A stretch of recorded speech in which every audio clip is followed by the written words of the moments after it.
প্রথম অধ্যায় শিখন। আমরা আজকে দেখে নেব 2015 সাল থেকে 2024 সাল পর্যন্ত কোন কোন কোশ্চেনগুলি ফাইনাল পরীক্ষায় এসেছিল। তোমরা দেখবে এর মধ্যেই তোমরা 2025 সালে যারা উচ্চ মাধ্যমিক পরীক্ষা দেবে তোমরা এর মধ্যে অনেক প্রশ্নপত্র কমন পাবেই, একবারে 100%। ওকে, প্রথম কোশ্চেনটি ছিল সি বুদ্ধির সংজ্ঞা দিয়েছেন মনোবিদ। উত্তরটি হবে ভার্নর। ওকে, ভার্নন। গেগনি এর মতে শিখনের শেষ স্তরটি হল, উত্তরটি হবে সমস্যা সমাধানের শিখন। ওকে, শিখনের শেষ স্তরটি হল, এই কোশ্চেনটি 2024 সালে এসেছিল। আমি কিন্তু এই সাজেশনটি 2024-এ দিয়েছিলাম, তোমরা দেখে নেবে।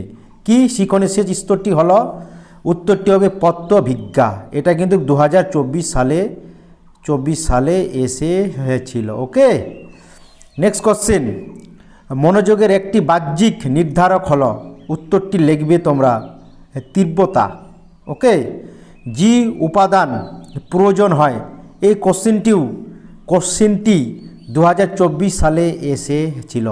এই সাজেশনটি আমি কিন্তু হুবহু 2024-এর জন্য দিয়েছিলাম। যারা যারা এই সাজেশনটি পড়েছে তারা অবশ্যই এই অধ্যায় থেকে 100% কমন পেয়েছে। তাহলে উত্তরটি হবে সব কাজে। জ্ঞানের শিখনের প্রথম স্তরটি হল, উত্তরটি হবে সংকেতমূলক শিখন। থার্স্টনের বহু উপাদান তত্ত্বে এম বলতে বোঝায়, উত্তরটি হবে স্মৃতি। কেলাসিত বুদ্ধি কথাটির প্রবক্তা হলেন, উত্তরটি হবে কেটেল। গেস্টাল্ট কথাটির অর্থ হলো, উত্তর হবে অবয়ব বা আকার। যে কোনো একটা অপশানে তোমাদের থাকবে।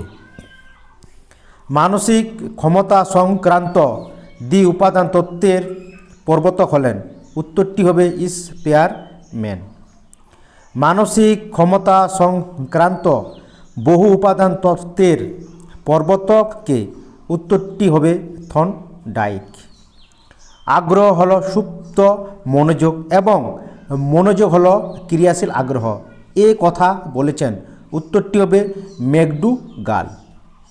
বুদ্ধি হলো শেখার ক্ষমতা, এ কথা বলেছেন, উত্তরটি হবে প্লেটো। মানসিক ক্ষমতার দলগত উপাদান নামক তত্ত্বের প্রবর্তক হলেন, উত্তরটি হবে থার্স্টন। মনোযোগের একটি অভ্যন্তরীণ উদ্দীপক হল, উত্তরটি হবে মেজাজ। শিখনের দ্বিতীয় স্তরটি হল, উত্তরটি হবে ধারণ বা সংরক্ষণ। এগুলা তোমাদের চলে গেল MCQ।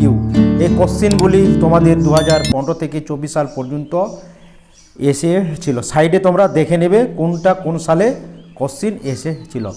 নেক্সট ভিডিওতে আমরা আলোচনা করব এই অধ্যায় থেকেই MCQ। যারা নতুন ভিডিওটি তোমরা দেখছো, এইরকম ভিডিও পাওয়ার জন্য তোমরা অবশ্যই চ্যানেলটিকে সাবস্ক্রাইব করে রাখবে এবং পাশে থাকা বেল আইকনটি বাজিয়ে দেবে।